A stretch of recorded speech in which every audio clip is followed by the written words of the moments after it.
Well, fantastic to meet you both. Congratulations on an Thank absolutely you. wonderful film. So for people who haven't seen it yet, can you briefly summarise what this film's about?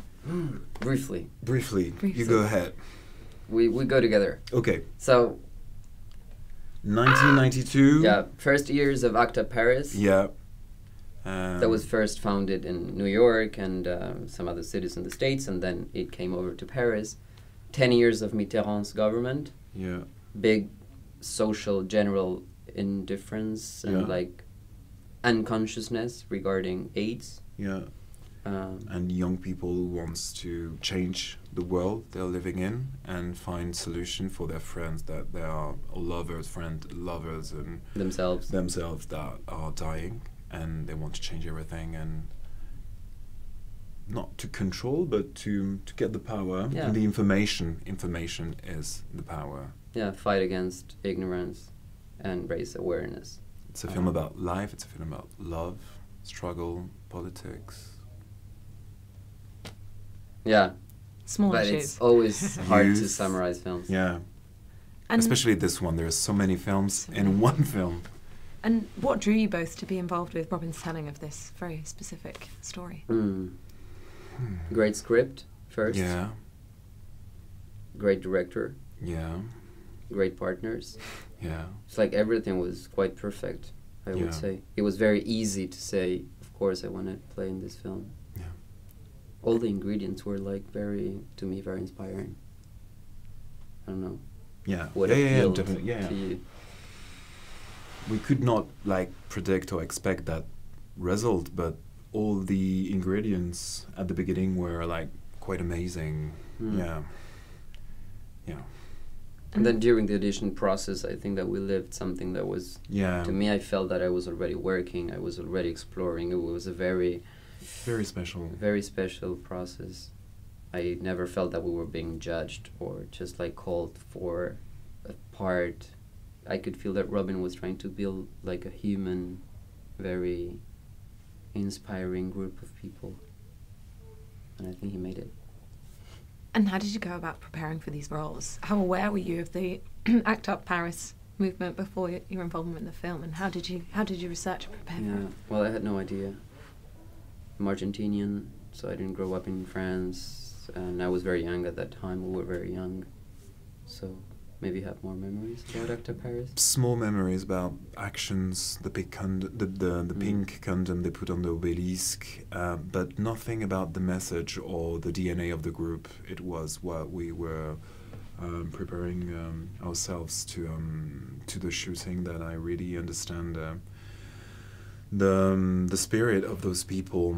We had one book and two documentaries about ACT UP in those days, 1992, 1993, access to the French television footage archives.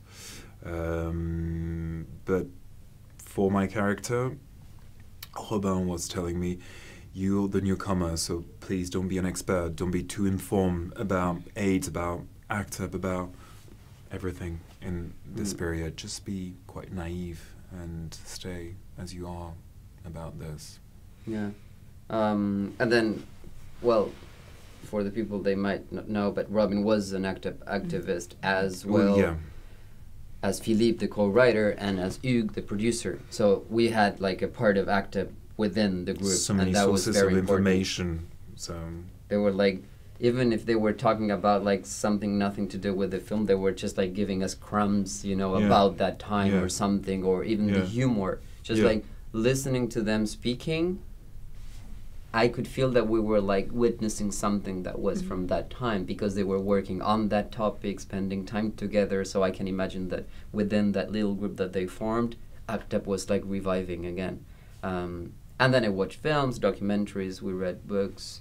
I watched a great documentary called Silver Lake View from Here, an HIV couple that shoots, they filmed themselves while the disease strikes, and that's very raw, and you can like really see the passage from a living body down to a corpse, like very concrete things about the sickness that I had never seen in my life. And there's a real, visceral intensity to the way the film's shot. Were there moments that you found particularly challenging to film? Well, I mean, yeah, of course. I think that there's no one scene that is easy to play in the script. I remember that the script was like, either it was like a lot of talking, a lot of anger, a lot of like political, you know, we have to be very like fluent, and on top of that I'm Argentinian, I had to learn French, so like the challenge was a lot higher. And then what else? The scene at the end. The scene at the hospital, and then the scene for you at the end of the film was like a big... You're always afraid of not attaining like that emotional level when you play in a film. Exactly. I think I would say that's like the main fear. It's like, it's not to theater. There's no revenge. It's like, are we gonna make it tomorrow? We have that crazy, fucking hard scene to play. And sometimes it's easy to relate to something that you live personally, but this is like so huge that giving death to someone or to die from AIDS, it's something that we haven't experienced ourselves. So we have to create something in our mind, in our heart, in our soul, with our partner, our director. But we were very well cared for. We were like always. The good thing is that when you work with people that really know the subject, you can just like you can bullshit, you can do whatever you want, or you can try things out because you know that people are gonna be taking really like good care of you. And they're going to just frame you and just bring you back to what they need to tell. And obviously this is from some decades ago now. What do you think this story has to say to a contemporary audience, both in terms of the situation for people with HIV and AIDS has really changed? It's no longer a life-threatening disease, but there's also issues of discrimination still for the LGBTQ community. But also the shape of activism and campaigning has really changed. So what do you think it has to say? So many things. So many. It's very... you can see this film very personally, very with a personal spectrum. Well, because the film is very... I think that politically speaking, the film raises awareness. Like, let's talk about like concrete things, because I think that what the film can produce is like something so big, it depends on each spectator. But for example, I get messages from like 14, 15, 16-year-old girls, boys that are just like ignited by the film. They just can't believe how young people would get committed and engaged with that, you know, force, strength. Whereas today, I don't know how it is to be a millennial and grow up with screens, and everything is so detached, and like physicality is so weird, sex, everything must be very, very strange. So watching this film and seeing just people get together in person to think about their lives, to be able to change their future, to survive, I think it's a very intense experience, almost like a physical experience, the film.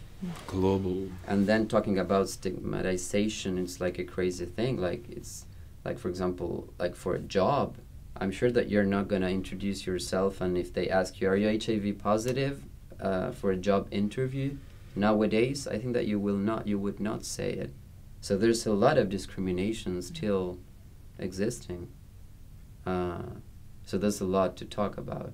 And then in terms of prevention and stuff, it's just like crazy. Some countries have like PrEP and a lot of good things, and we have all the tools to really eradicate the disease, but the political will is very weak. Whereas other countries, you have to pay for medication, so you survive if you're rich. It's not over at all. That's what I learned after doing this film, that it exists, even though not everybody wants to talk about, right? Okay, that's I don't brilliant. know. Thank you. Thank you so much for your time. Thank you.